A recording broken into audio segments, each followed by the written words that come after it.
everybody. Welcome to Matuska Taxidermy Supply Company's Thursday Afternoon Live. We're here again with Tom Matuska, Brett Wingfield, Kirsten Morris, Mandy Swart, and we're back to fish. We're just gonna fish these people out to where they don't want to. They're either gonna do the best fish anybody's ever seen, or they're never gonna touch another fish, because we've had 75 fish sessions so far, and we're a long ways from finishing up this fish. Way back when, we took you through, and you can look back on our Facebook Live videos, we took you through, I think we started out making a pattern of the fish, and you carved a body for them, and we skinned the fish. And if you want to learn A to Z's of fish, watch all these and copy what we do, and I'm pretty sure you'll turn out a pretty significantly impressive fish. We ended up not long ago with a fish like this. We have carding on the fins to hold them in place, wires and pins and all of that sort of thing. A few sessions ago we removed all the props. The fish stays in place.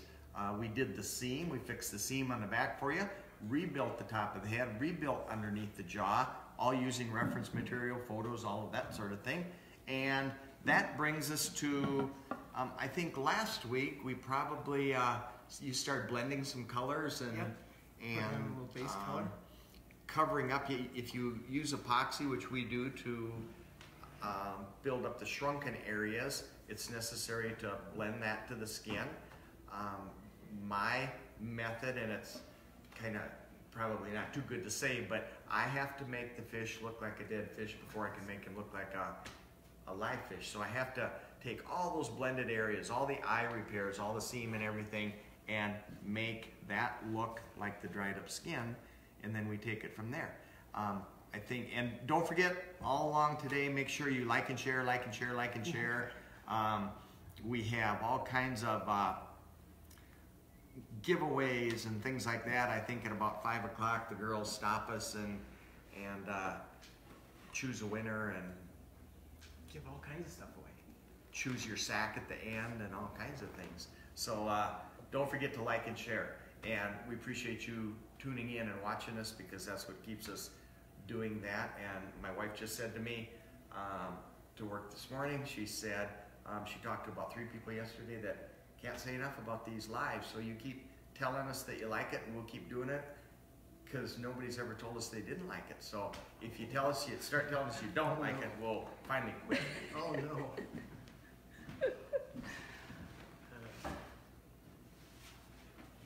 That's what you know. It says you're watching right now. What's that? It says you're watching right now. I am? Who has your phone? Seems off. I'll even turn it off, because Yeah, because Mark's gonna call. he's pretty good at not doing that anymore. Okay, this is a largemouth bass, and last week Brett painted for you the white on the belly, and some of you will say, gosh, it's awful bright white. You can tone this down at any time. A dust of yellow ochre is going to give you an ivory. A dust of brown is going to give you an off-white. A dust of black or black-green is going to change that color. We choose bright white almost all the time and alter it as we go. We're going to show you today flesh, and if you, I've got a whole bunch of bass pictures in front of me here, and I can see all kinds of areas of flesh in the recessions here. Can you get a close picture of that? He's got a lot of flesh in him. Here's a fresh caught fish. Any of those soft membranes between the mandibles, around the fins, under the gills, there's a whole lot of flesh, and you can add life. In the olden days, when we painted a fish, we used to take lipstick red and we'd give them a really soft blush down the belly, low in the gills, and it added so much life to a fish. That's the way I was taught. I just thought it was cosmetically cool, like putting rouge on your cheeks, and it just kind of sparkled them up. Then all of a sudden, somebody taught me to look at a picture of a live fish and, oh, that's what I was trying to do. And so there's nobody better to illustrate the fleshy areas of a fish than you. So do you want to show them how to do that? You are one of the nicest flesh painters I've ever seen. No, I got picked on for my pink bass. You what? I got picked on for my pink bass. Oh, pink bass. This is a nice pink bass. But we're just gonna put some flesh colors down in for commercial purposes, and I think that's kind of what we can agree this would pretty much be. There's a little stretch. Thank you. This is what we would do for our customers. It's what we'll show our students. This is just kind of a quick and easy way to get a nice bit of contrast in your fish. And this is a pretty harsh Mars red. Yep. Is that the color? Yep, this is Mars red, and I'm gonna put it on fairly soft today. Sometimes you've seen me put it on so bright that I think it looks like crayons, but we're gonna try and stay soft of that, and then we're gonna dust over it with a little bit of white to tone it down. But all of that detail that we put in when we were doing epoxy work, we're just gonna kind of spray it into these crevices and cracks and low spots. So I'm gonna try and do this upside down. Harsh is cool. You can shock them and put it in harsh. It's impressive to see. We're just gonna we're gonna start harsh. I think we started harsh. Oops.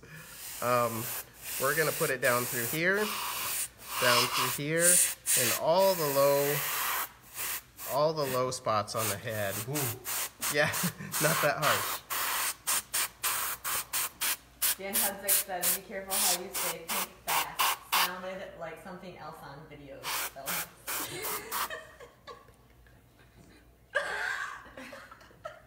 Couldn't tell you.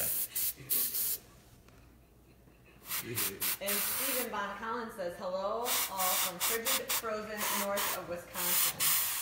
What is the temp there, Stephen? Yeah. Because yesterday for us, without wind chill, was negative 26. I had 28 coming in yesterday. Yep. Negative 28. It is cold. Oh. I'm just gonna do kind of the one side, but we'll do a little bit in front of the fins, some of the softer areas here. Now, And I don't that's want to really be mean about or it. anything, but you're kind of slopping it on, huh? I kind of am, and I That want doesn't to. scare you at all. No, I want to spray it with. You can hear there's a lot of pressure, and I want to push it up into the low spots. So I'm going to put a lot of paint on, and real quick I'm going to come back now, and I've only got it on the one side. If I wasn't under time, we would turn him over and do the same thing on the other side. But I'm just going to clean out my airbrush a little bit. You got my black thinner? Yeah. Mark Drexler said they had negative 28 and negative 50 wind chill. Ouch. We know. That's brutal. That is brutal. We had, what was our wind chill? Did anybody hear? I swear to what. It was 50 something. That's Cool. probably similar. Yeah. We lost 2 peacocks. Two peacocks. Mandy's peacocks I lost their peacocks. succumbed to the weather. Okay. And now, I'm just gonna come back over with the pure white. And again, like Tom said, you can pick any tone of white. If you wanna have, some of those southern fish are really yellowy in the belly. If your preference for your belly color is more yellow, then I'd say maybe choose like an off-white, or put maybe like you said, you can spray a shot of yellow ochre over it or something. But I sprayed all of that flesh, or Mars red, from this direction. Now I'm gonna spray across it this way, and hopefully using some angles, I'm gonna leave a little more intense flesh color in the low spots, and I'm gonna soften this down like this. And when you do this at home, you're going to take, this application and your ideas and tailor it to the fishing area and customers with you. Yeah, reference material, get your reference out, decide what you're shooting for. We just like to be able to give some accents to the epoxy work that we had there. So you can see now that real harsh tone is much softer.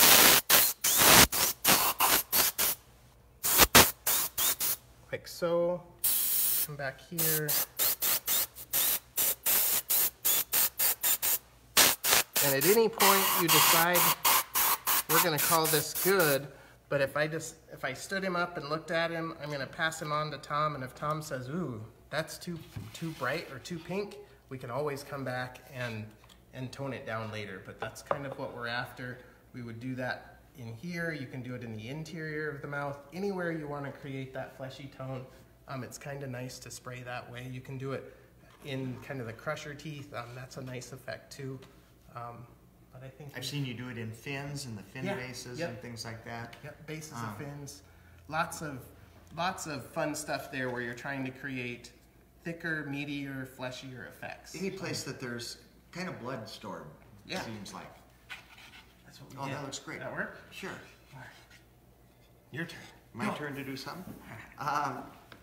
Okay, we're moving kind of fast, and otherwise, like I said, this is really going to take 10 more times before we get this fish painted. So next time you come next week, the other side of the mouth will be done. We'll have the inside of the mouth, maybe some flesh in there. We'll have all the markings done, and we're going to show you a little bit about tipping scales and some different techniques this afternoon. We like to, I do, at this point when you have the fish kind of prepped, we've got this blended up here, got the flesh in the jaws, down in the vent, in the fins, and you can always come back. Like Brett said, you can come back and you can enhance that. You can add or you can subtract just by putting some more white in there. At some point, we'd like to put the markings on this fish. I like to do it early. That way when I put my body colors over, it kind of tones down my markings and they're not quite so harsh. If I ever want to brighten them up, I can do it again. And there's 1,000 different ways to put markings on a fish. And we just have some, like a bass like this can be very heavily marked. We have one picture somewhere, I don't have it out here, where the markings are so brilliant. But this is just an example of the sidebar coming through the sides. We have the facial markings. I like to put those on now. And then I can always make them more vivid or less. Who is it? Huh? Who's calling you? Oh, that's me. Shh, don't, I'm not home. Who is it? Hey, don't know. Oh. Morris Stevens says, is that the same color you would use if you were mounting one on bed for the tail red bloody? Yeah, or one. you might go to more of a violet. Seems to be they're kind of a little more purplier than Mars Red is a little on the orange side, but I think all that's going to depend upon what you've got underneath, if you're doing that on top of white or if you're doing it on top of the natural tail color. Now this tail, we rebuilt that down there, so we're going to have some cosmetics to fix that. Here's an example of markings on a fish. Another example. This is a fish I think you caught, and there's not a mark on that fish. Not even hardly facial marks. So it's kind of up to you and your customer what you're going to replace. If the fish was vividly marked when he came in, they might want you to replicate that. If he's not, they might not. I used to do a lot of experimentation with fish. Peter would probably get after me, but I had a tank and I would put a fish in it and I would sandwich him between glass, not tightly, but he had room to move. And then I would control his environment.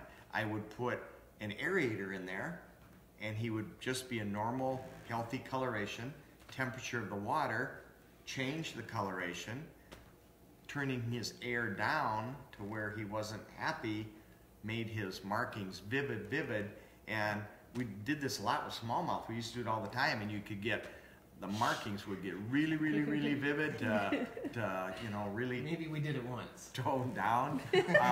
I took a smallmouth one time, covered him with a canvas, and left him under the canvas for an hour and pulled the canvas off, and you couldn't recognize it as the same fish. No markings, very, very, very pale. Leave him in the sunlight, they change colors. They're like chameleons. So it's between you and your customer what you want. Do you want something like this or something like that? I like to put my markings on. We started, typically you and I think, we'll just take a good detail airbrush, and using good photographs with an airbrush, you can replicate the markings real well. I myself have a favorite color. I like to use black green, which is a dark, dark, dark olive green. It's really a cross between yellow ochre and black, and you can make your own black green, or Lifetone. It's a stock paint color from Lifetone. You can do it with an airbrush. Teaching students in the class, some students, not this class, the class that we have now is a stellar class, and this would never apply to them. Are you waiting until they leave? This would never apply to them. But we have had students where we've seen what they do with an airbrush, and we've got to put markings on the side of a fish. And I mean, I will wake up in the middle of the night sweating because I know I've got to teach a student to do that tomorrow. And I know it's not going to go well. And so we had a student once who was very, very difficult, and I didn't know what to do because he had a very nice mounted largemouth bass, and he had repaired everything good. The fins looked good, the shape, everything was good.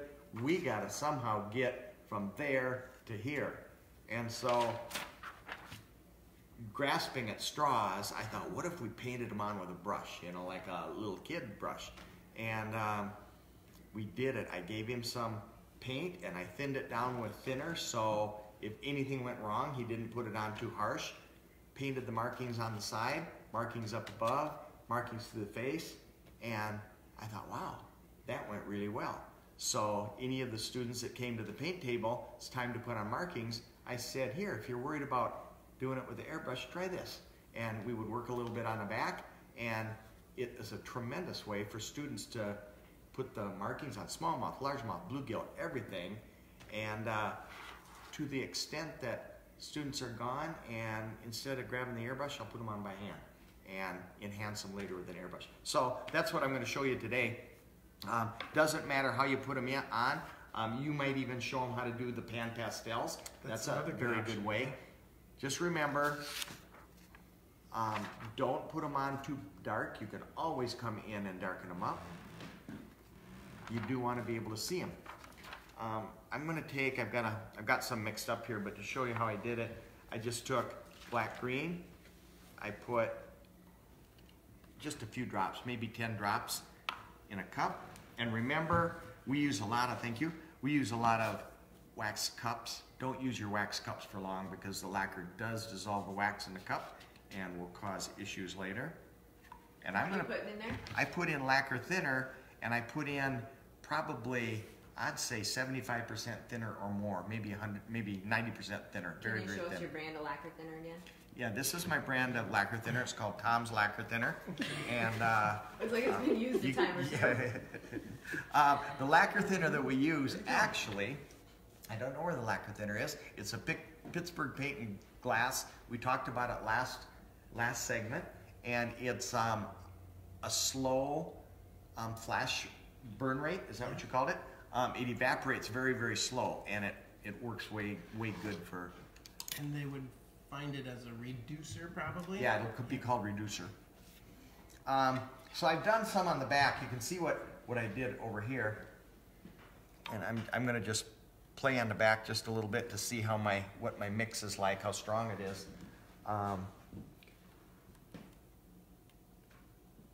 And that's not too bad. It's pretty weak. Now I have a long brush. It will load considerable amount of liquid in it, and I can paint quite a bit without. What the heck, read me what it is. It is a Lowell Cornell 450 script. We still have No, we don't carry that one. Does acetone work the same as lacquer thinner? Or is one better than the other? I suggest lacquer thinner because it's lacquer paints, but I have not thinned a lot of lacquer paints with acetone, and I think it would work. I bet it would probably... It'll evaporate fast. Right. I bet you'd want to have a retarder in it just to slow it down. So it doesn't dry in your airbrush. Now I'm going to start, if you look at any of these bass pictures, see the big upper mandible? When his mouth is closed or almost closed, that forms a stripe through his face. So half of the stripe is on the big upper mandible, and the rest of the stripe is through the side of the face. I'm just going to take a little paint. Let me hold the fish a little different here. Totally off subject, but while you're doing that, I noticed Mr. Corey Crothers was watching. And Corey, for those of you that don't know, is our Wildlife Illusions bird sculptor.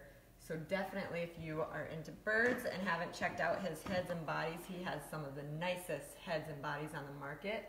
And a little birdie told me that he's adding to his new final generation. That's what we've heard. That's pretty exciting. So we'll be watching for those coming out. Let me go over here. There you go. Okay, and when that, I'm going to have a little thinner. I'm a little hot on my mix here. You get nervous?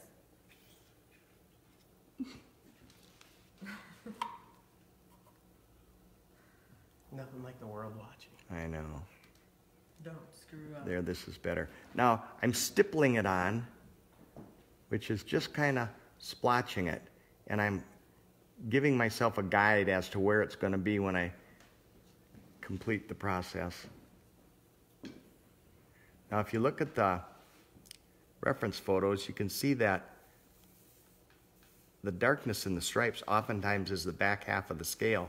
So you can actually paint the back half of the scale.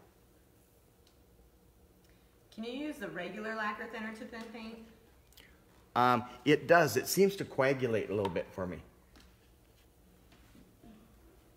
And just look where these markings are. If they're not bright enough the first time, come in and do them. You can go over them and darken them up. Dustin Norton says he missed it. What's over the eye? Oil-based clay. And why do you use that? So, because we're going to do a lot of airbrushing, and we don't get the overspray on the eye. So we cleaned up the eye really nice and sparkly clean before we even started painting. Cover it with a little oil-based clay, and that way when we're all done, ready to gloss, all we have to do is pull that oil-based clay off and it's all sparkly, ready to go.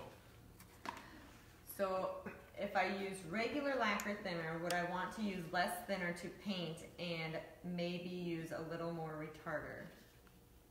You probably would need a little more retarder if you're going to use regular thinner, because it does dry or evaporate a little faster at room temp. And we did that forever. Regular lacquer thinner. Yeah, just regular cheap lacquer thinner for a long time. If you had a paint cup on your finger, I would have spilled it a long time ago. Okay, now let's go down to the stripe here. If you look at any of the reference pictures, the markings to the side typically start in the center of the tail, but as we get up towards the front, there'll be a little black line on markings on the gill cover, and that's kind of where they end up in here, and they'll just make a nice smooth transition. To me, markings on the bass are like fingerprints. Every one of them looks identical, but there's no two the same. As the fish is narrowest down by his tail, so are the markings. What color are you using now? I'm using black green. It looks black, but it isn't. It's not like shoe polish type color. Sometimes these markings are all connected. Sometimes, and there's different strains of bass where looks like they were rubber stamped on. But sometimes there's, I call it air between them. There's a gap with no mark between them. Sometimes they're all connected. Now, I got a little bit too much there. To get rid of that, I just touch it, gone, touch it, it's gone into my bloodstream. Street cancer. Through my fingers. But you can see that's kind of putting on an awful pretty largemouth marking. Now it might be a little too solid. When we do some of our tipping, we can break it up with the liquid scales.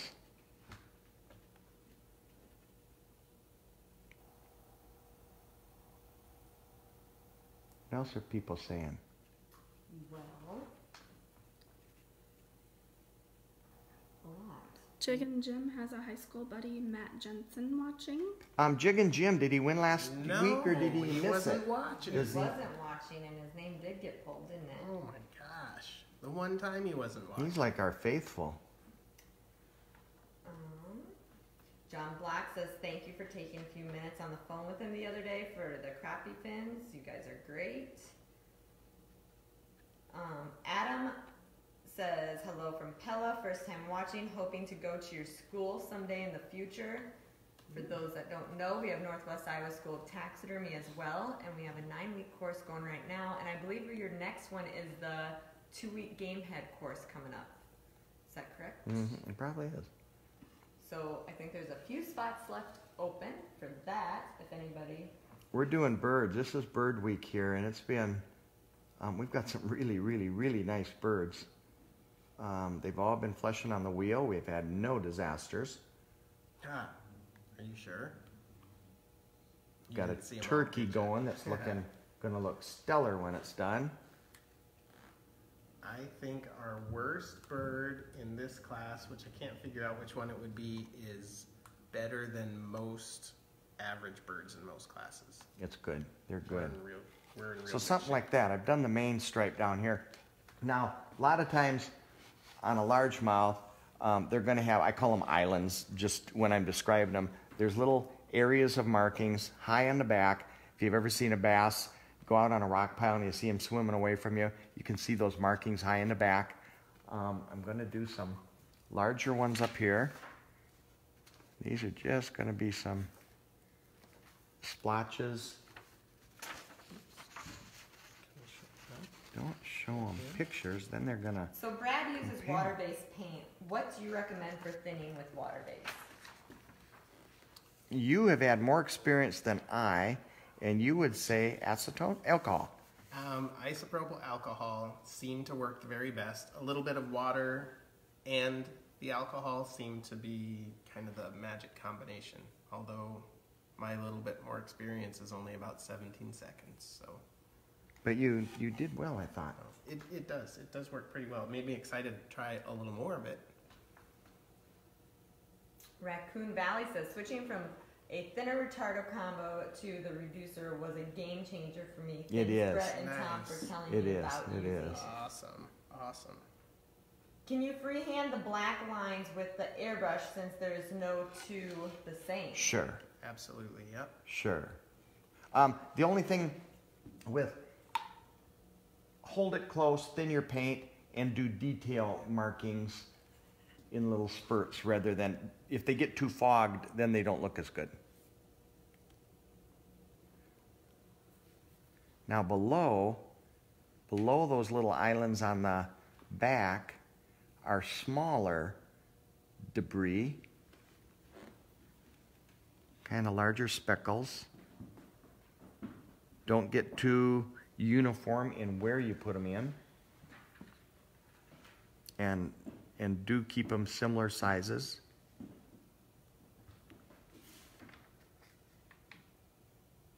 Ooh, I think this person's watching.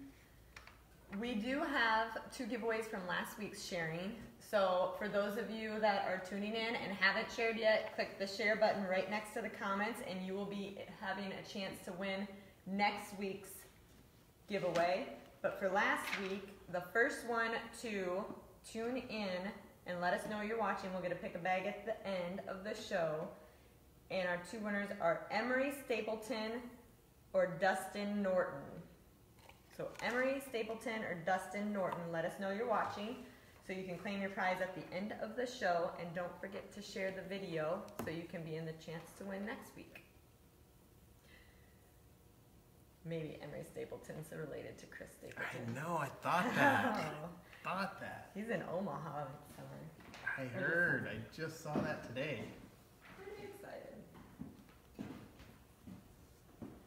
I'm here, says Dustin Norton. I recognize your name there, mister. Awesome, Dustin. So we will get you to pick a gift at the end here if you stay tuned. Otherwise, if something happens and he leaves us, then it goes to somebody else. Have to pick a number. Oh, so he's got to listen to the end? Hook, line, and sinker. You're stuck.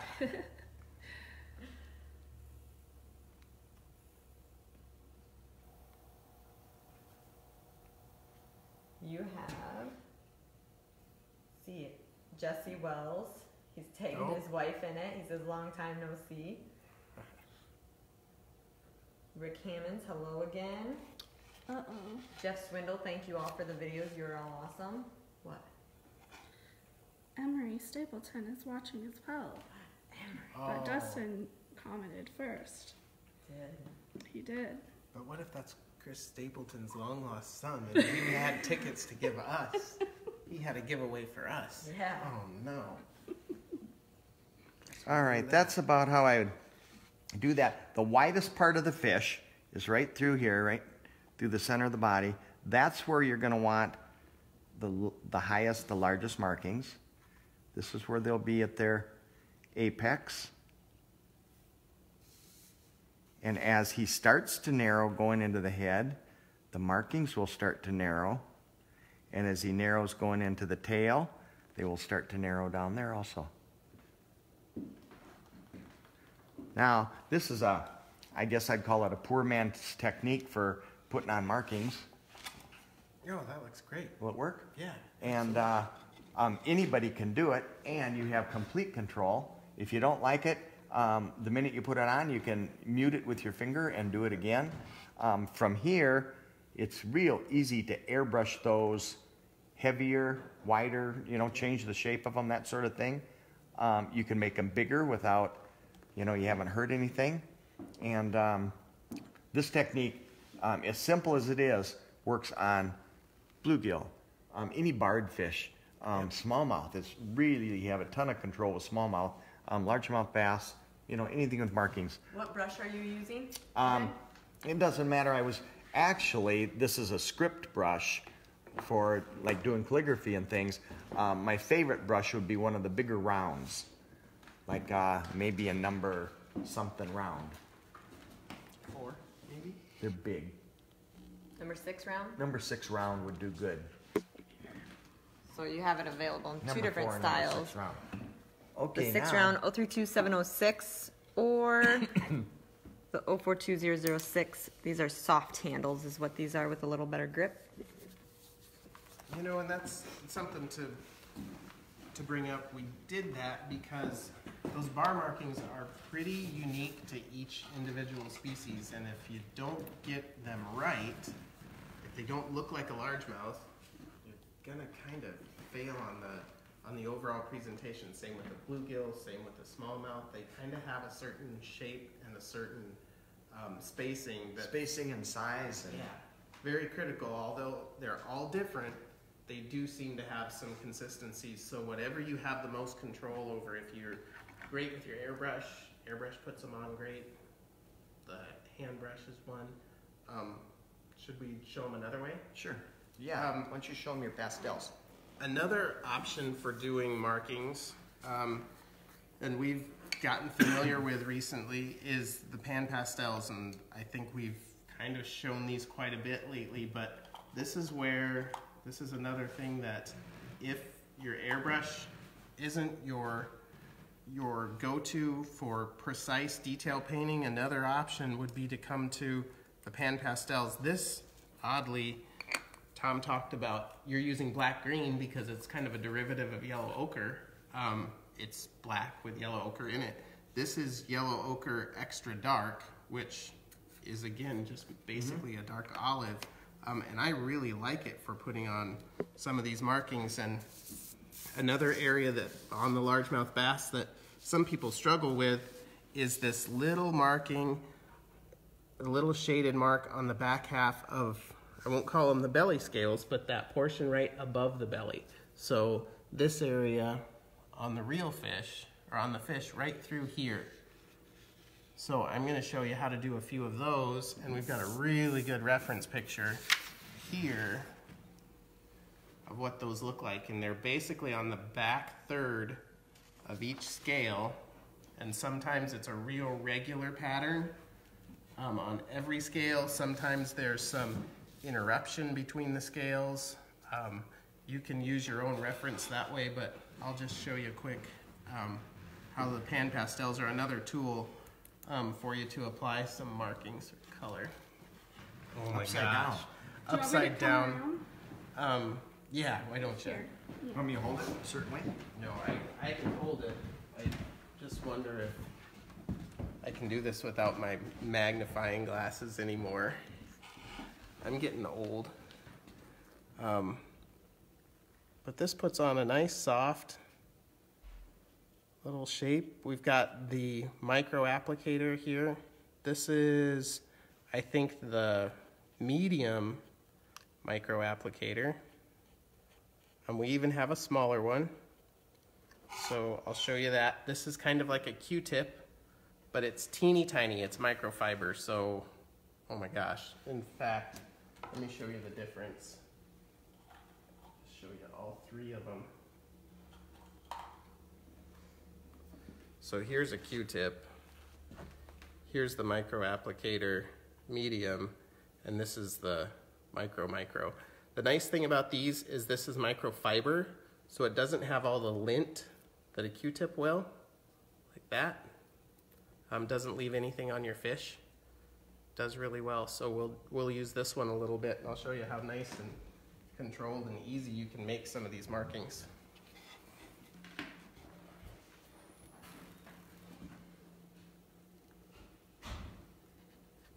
Were you a smoker? Because you flicked that like a cigarette, Ash. No, I wasn't, thank you. Maybe I always wanted to be, though. You did. You wanted to be one of the cool kids. That's right. I've never been one of the cool kids. Will you have a booth at the Deer Classic? No, we would not. Don't believe so. We have a booth at almost everywhere else, but the Deer Classic is We got one a that we lot don't. of booths. Boy, this show season is coming fast, too. Holy cow. Speaking of show season, you two being judges all over, what's the advice that you would give to people that are competing to look for, to watch, last minute checks, maybe a common mistake or eye gloss or whatever it may be? What's the couple tips you'd tell people to watch for? Go ahead, I'm making little marks.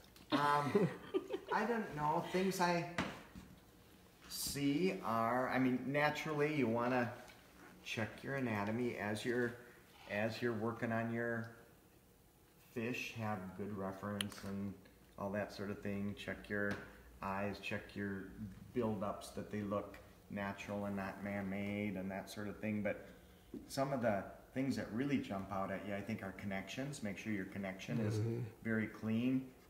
Not a rod that you've got covered up with moss to hide. That's pretty common.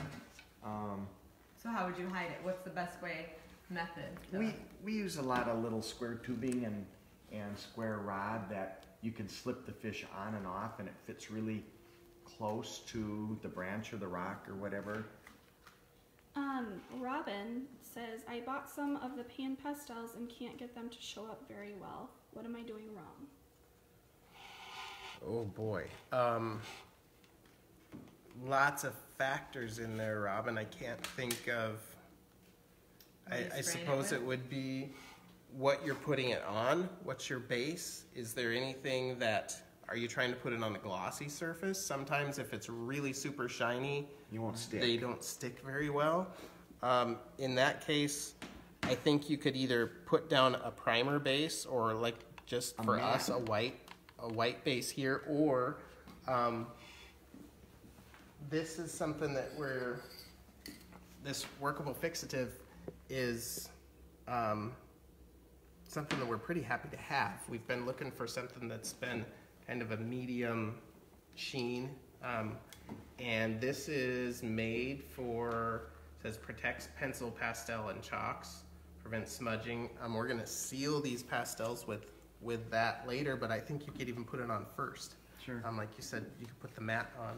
The one thing they mentioned with the pan pastels, it is such a fine powder that when you put it on, it may look a certain way, but as soon as you spray it with something, it changes the direction of the pigments, and that can also change it. So you want to watch what you're spraying it with and make sure you're not overspraying it. Yes, yep, that's really important.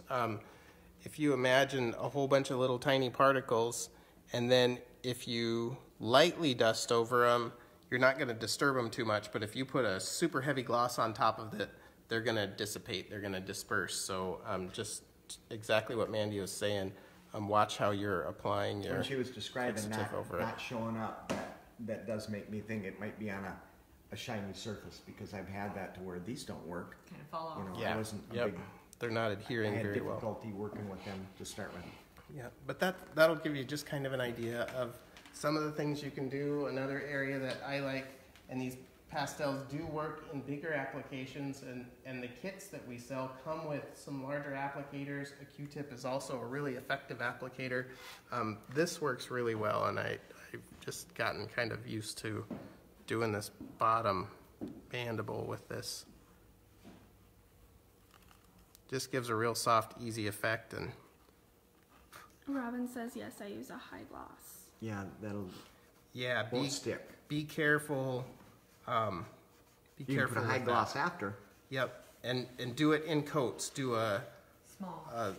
thin coat first, and then you can come over it a little bit more heavier to attain your actual gloss. But this works pretty well. I'm just going to kind of tie in some of these little markings here that Tom's got there. You can see how the hand painting would work really well together with something to go over top of it. So pan pastels, I think, are, I don't want to say limitless for potential, but it seems like the more we experiment with them, the more potential they have. They're pretty fun to work with, and we're used to seeing them on our fish work, but playing with bird bills just today in class. Oh, we were doing bird bill. You were Yeah. doing that, yeah. Yep, that worked pretty well. And our game head finishing, did some with the game heads. I'm pretty excited. So I'll just shoot this really quick with this fixative, so you can see that we're not gonna overspray it, but just a soft one shot like so. And that's all it takes, and that holds it there, and you can touch those and you won't smudge them. And Yeah. you can apply on top of that, correct? Yes, And you can keep work that. layering. Yep. And the nice thing about this one, we had a couple options with them. The nice thing about this is it's basically dry already. So it goes on, as long as you're putting it on thin, it sets up pretty fast. So you can continue working rather than having a real tacky surface that if you were to continue with your pastels, you'd have to wait so that they would blend. Now with this setting up real fast, you could actually And what go right color are back you over it. using? This was yellow ochre extra dark. It's kind of a nice color for a lot of markings and so forth, but it also worked well with Tom's black green. So And with the pan pastels, you can mix them like lacquer paints or water paints. Yeah, You absolutely. can put a little on a piece of plastic or plexiglass or whatever. If that's too dark for you, you can add more yellow to it. You can add more white to it. Tone it down. If you want it darker, add a little black powder to it, and you can really change the color just by mixing the two colors. Yeah. So that in building a base is kind of body markings and flesh tones. I think, do you want to tell them a little bit about what we might do for next go around? Oh, we got time now. Yeah. And then we can finish it. Okay. We'll start it now, and then we can finish it for next week. Now, I don't know, I think our method of painting, I end up going back and forth. I'll put my markings on, put body colors on. I will probably take a green through the back, kind of check the color of your fish.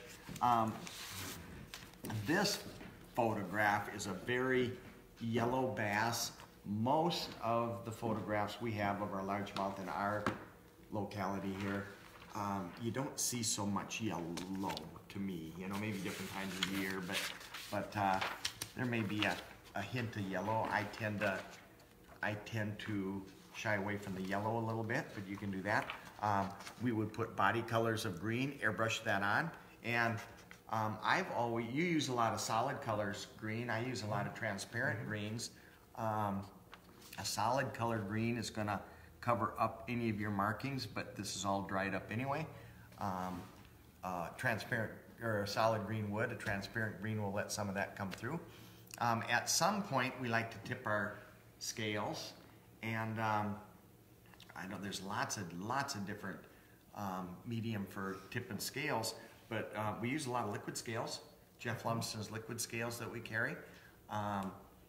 There's a couple of our favorites are pale gold and pure gold. On the belly, we like to use white pearl. Yeah. And that's a matter of if, hand me one of those. Is there, well, I could probably look at this one too. If you look at this, you see the, yep, question? We got quite a few. Yeah, actually. we do on the pan pastels. If we go back real quick, the color that you're using in that one was which one again? Yellow ochre extra dark. In fact, Yellow I'll show ochre you. extra dark. We had a question if we have yellow ochre extra dark, and we have two. There's the tint, and then there's the yellow ochre. And then some people are asking about the bills and the turkey.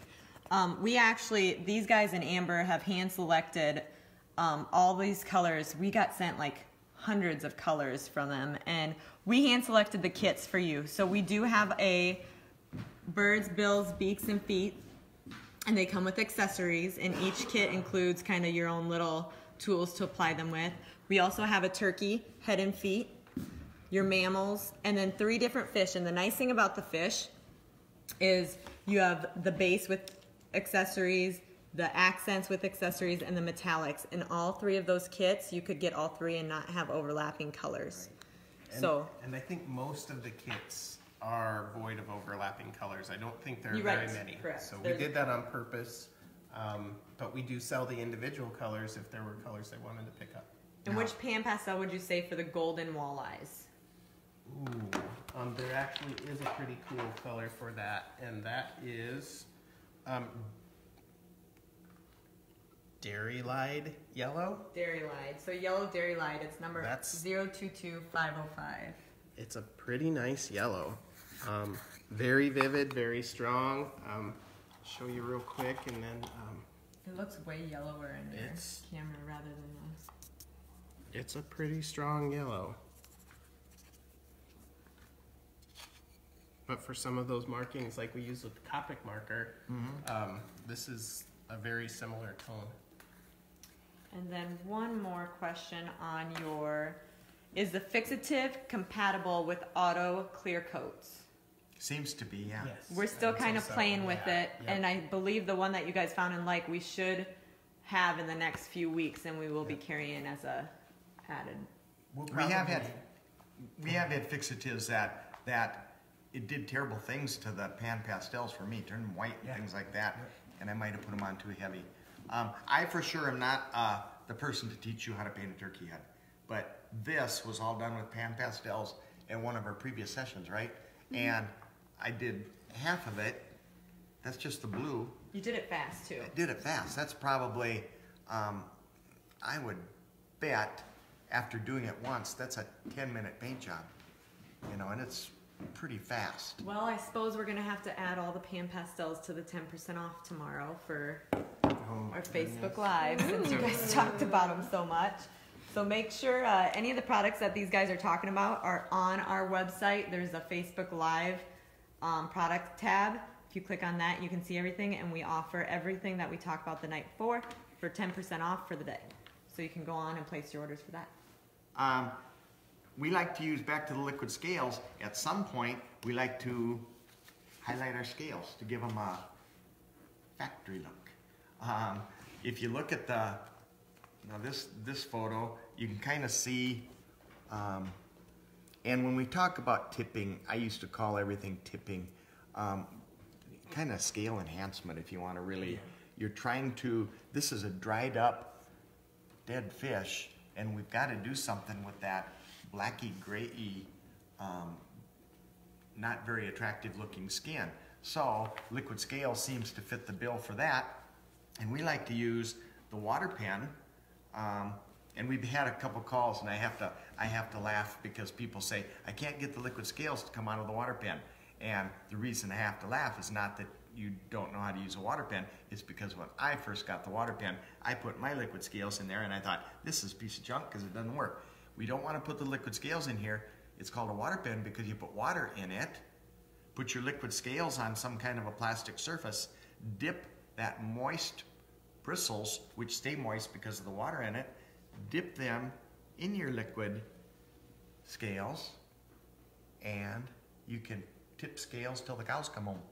We are actually out of that specific water brush right now. It's out of stock. However, if you call in, we do have another one that's available that is almost identical to that one, and it's the green. It's not in the catalog, but if you let the ladies know, they go fast. So you want to get on that right away. They do go fast. But we do have one that's not in the catalog that is just similar to that. It's a green color. Yeah. And that's available. So we're going to put a few on now. I'll do a few, and then we've probably got some business to attend to, and we'll finish this up for next go. Now, these are going to look, there's a lot of different ways to use them, but to start with, they're going to look kind of 24 karat gold.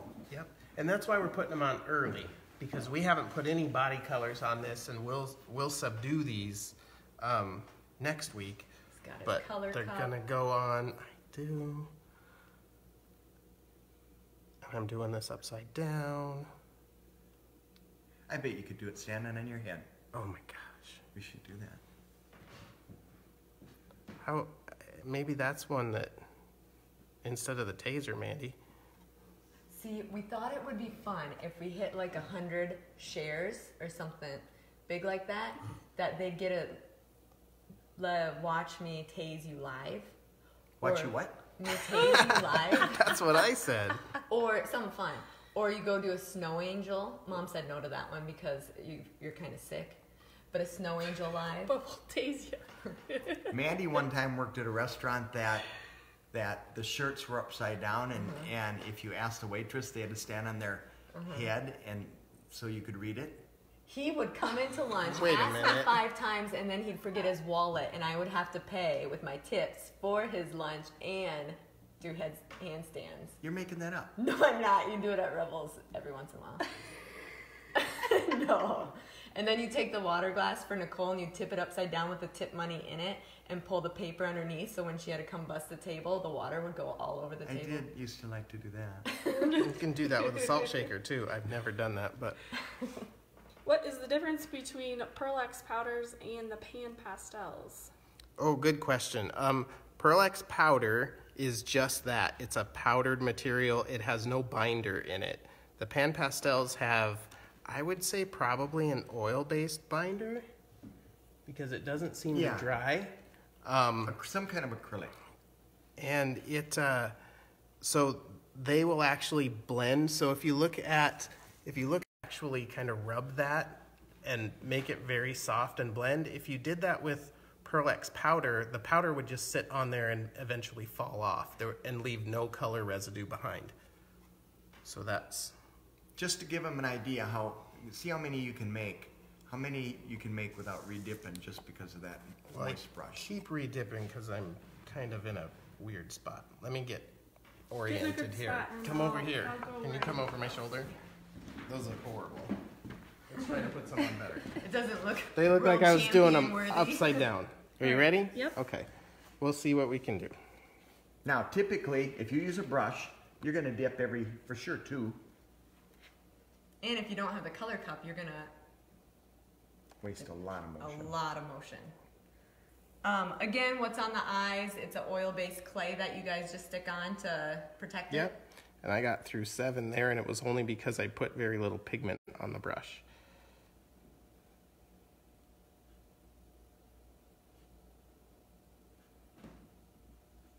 From your guys' reference photos that you were showing earlier, we actually have, Brett took some awesome underwater pictures of smallmouth bass, and I think largemouth. And the CDs, this one has 159 photos. It's a CD. You can take it to Walmart, print them off. You can put them on your computer. How'd you get so close to that fish underwater? They can? I had to hold him. But I these got are a string awesome. attached These are to the it. pictures you're seeing here that the guys are using, and it's $13.95. Do For all you those tip photos. every scale? Every scale in the upper third of the fish, yes. And it actually goes pretty fast if you're doing a largemouth bass. We do have a brown trout to do that's going to take a couple months. Oh, good night. That's going to take a lot of months. Yeah, but I bet this water brush will cut that in half. But you're getting what, 7 to 10? At least, yeah. And you can't do that with a brush. And 7 to 10 with good consistency and flow. What happens a lot of times with this is your paint would coagulate as it starts to get dry, and then you get chunky and it's not nice and smooth. So you can see in 4 minutes and quite a bit of talking, I've got probably a third of this back area done. For what tip you're using, we actually in the catalog, we have a fine tip and an extra fine long tip water brush. On top of that, because the fine tip is out of stock, we have the next, it's just a little bit bigger tip, and it's a green pen. And that one, right now you're using the fine tip, the green tip would be the next, and then the fine long is just a lot longer. Would you say it holds more paint on the tip, or what do you like about that? I'm sure it does, yeah. Probably more paint and more water in the bristles too. Do you use different shades of gold on the upper half? I would say yes. For this step, we're going to go through with one consistent, even paint, and then at the end, after we paint some colors over this, set these back, we may come back and do just the outer edge with a contrasting gold, maybe the pale gold to get it to jump, or if we set them way back, we may come back with the same color, but because this will have green on top of it, maybe some black on top of it, if we come back with this same gold, it's going to have an entirely different effect. So it will look like it's two-tone, but it might be the same color. It just depends Now on the there's a fish. lot of different techniques. You're using the gold, pure gold, is it? Mm-hmm. There's an iridescent green. I'm not sure what the color is for sure. Yeah. And if you look on this, that doesn't look very gold. It looks more green. You could use a silver green mixture high in the back. You can use this airbrush green over it. You can use pearl. You can use down on the belly. You can use white and airbrush yellow over it, or you could mix yellow with your white and paint them on as yellow. There's a lot of different methods. One of my favorite things to do is Woods and Waters paint. Mix this with Woods and Waters paint, or Pearl-X powders in Woods and Waters paint, and it gives you a whole big spectrum of colors, metallic colors. You guys do that to all your commercial mounts. We do it to all our commercial mounts. Yes, we do. How do you walk away making anything by doing that to all your commercial mounts? We only do it on the show side. The back side is paint. I always tell people we paint them, 75% of the fish will be painted, typically not tipped. We might go down the other side a little bit rapidly. They're, $20 and up an inch, so they're kind of on the higher end for our locality.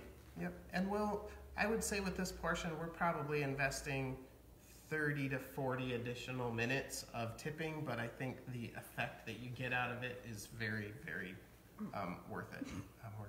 We're gonna get a lot of effect, and I've talked to a lot of taxidermists, and tell me what you think, because I'm catching you off guard on this. I think the shape of the fish is great, the anatomy and so forth, all the work that we did ahead of this, but the part that the customer sees Paint sells it. is the paint. I really think paint is the final detail. You could do an average job in the mounting process, and a spectacular paint job, and I don't think any customer would ever complain. Can you use the water brush with Pearl-Ex powders? Yeah. Can. Not, you use them with just Pearl-Ex powders, right? You can, and Pearl-Ex powders are just powder, so there's no binder, and the water will cause it to basically make a puddle, and then when the water evaporates, the powder sits where the water was, and that works okay. But if you mix your varnish, Pearl-Ex varnish, Yes. with the Pearl-Ex powders and make basically a product similar to liquid scales, then I think they work good. Yeah. Yep. So many questions. Jesse says, so you're saying there's hope for me? Jesse, student Jesse? Yes. Oh, his wife hates me. She's watching too. Oh my gosh. Rick says, just got online. What's the story with the ring that stores your paint that you are applying? Oh, man. Dan Hutzick's favorite. Tom's a little slow to the punch on some of our favorite products. If you have to reach down and dip down here and come back up and paint and dip like that, look at the wasted motion as compared to, hold your hand here, dip, dip, dip, dip, dip, dip, dip, dip, dip, dip. Yeah. It's a lot. How many scales do you think you tip? Like, how many are there, would you say? There's So if I want to, I mean. yeah. There's going to be a largemouth bass has 68 scales from the cleathum to the end of the tail, and that's only one row. Times I see That's a 4 lot. rows there. I'm going to see at least 8 rows. So he's using our scale tipping cup right there. Which- And it's 2-pack, 6-pack, 12-pack, 36-pack. You can reuse them, you can clean them out. But then we also have the paint dishes. These paint dishes have a slot, 2 slots, and they can actually hook, like if a lot of you use... They can hook right on your fin. Yeah, if a lot of you use the boxes, you make your boxes to paint or whatnot, they can hook on those. Is it one size fits most? Oh yeah. Yeah, it bends pretty far. I mean, you never throw them away. That paint is going to get hard as a rock in there. Yeah. Throw them in a bucket of hot water overnight. The next morning, your finger clean them out, and they're good to go again. Yep. That's the We only gotta one I let can our do. giveaway winner pick his giveaway. So for those of you watching, we do a giveaway every week. You have to share the video and like us. So right now, hit that share button so you can be in the chance for next week. This week is Dustin Norton. You have a chance at this awesome 4x6, 20 photos, smallmouth bass book that Brett Now took look the at those pictures tip of. scales. That's kind of a Yeah. nice picture.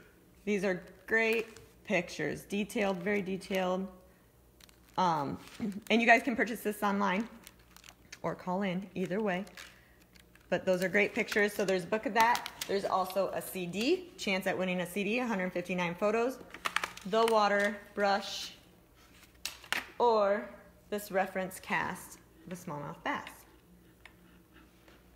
So we'll let you pick whose bag you want.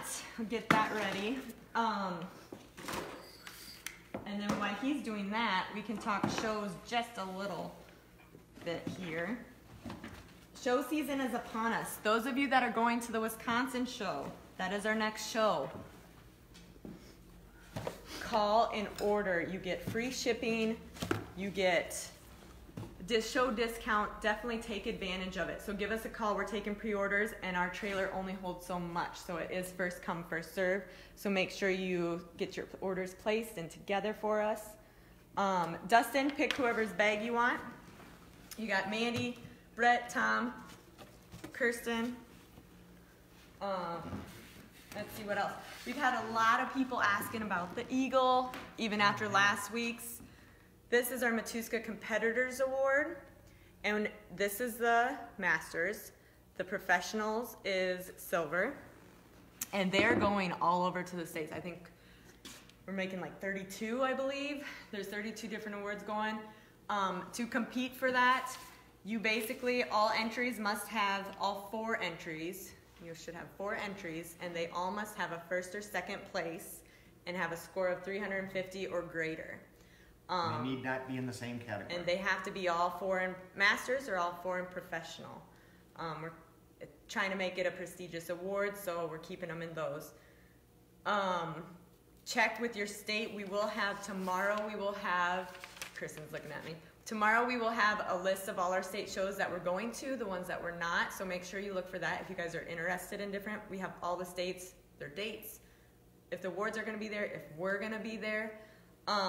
Right now, for those of you that are going and competing are interested in this award, it is going to be Alabama has a Masters, Arkansas has Professional and Masters, California Professional and Masters, Illinois Professional, Indiana Professional and Masters, Iowa Professional and Masters, Kansas Masters, Michigan Professional, possibly Masters, Minnesota Professional and Masters, Mississippi Masters, Missouri Masters, North Dakota Masters, Nebraska Masters and possibly Professional, New York Professional, Ohio Masters, Oklahoma Professional, South Dakota Professional and Masters, Utah Professional and Masters, Virginia Masters, possibly Professional, West Virginia Masters, Wisconsin Professional and Masters, Wyoming Masters.